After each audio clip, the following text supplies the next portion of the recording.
একজন দুঃখিনী মা, মা সর্বদাই মা, মায়ের কোনো তুলনা হয় না। এই দুঃখিনী মা এমন ভাবে কাঁদতেছে, পুরো বাংলাদেশ কাঁদতেছে, আমার কাছে মনে হইতেছে।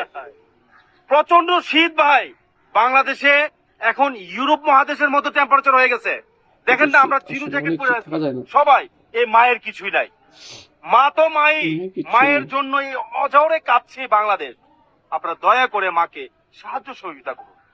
1 টাকা, 5 টাকা, 100 টাকা, 1000 টাকা, যেটুকু পারেন ওনার ব্যক্তিগত বিকাশ নাম্বারে ভাই ওনাকে সাহায্য করুন। এই শীতের সকাল থেকে শুরু করে রাত অব্দি পর্যন্ত, এখন পর্যন্ত উনি কিচ্ছুই খায় নাই, ওনার কেউ নাই, 2 চোখে অনবরত কাঁদছে।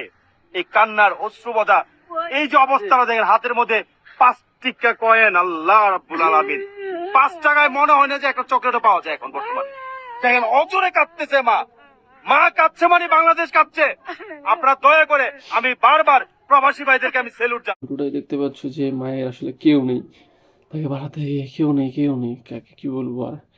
তো তোমরা দেখতে পাচ্ছ যে বর্তমানে ইদানিং খুবই শীত আমাদের দেশে, এবং মায়ের শরীরে দেখতে কোনো কাপড় টাপড় কিছু নেই শীতের। তো তোমাদের কাছে অনুরোধ থাকবে যে মায়ের শীতের কাপড়ের জন্য এবং তাকে থাকার ব্যবস্থা করে দেওয়ার জন্য, সাথে খাওয়া দাওয়ার জন্য তোমাদের কাছে অনুরোধ থাকবে যে তোমরা একটু সাহায্য করো, এবং তোমরা কিছু বলো যে তোমাকে কোথায় দিলে কি হবে।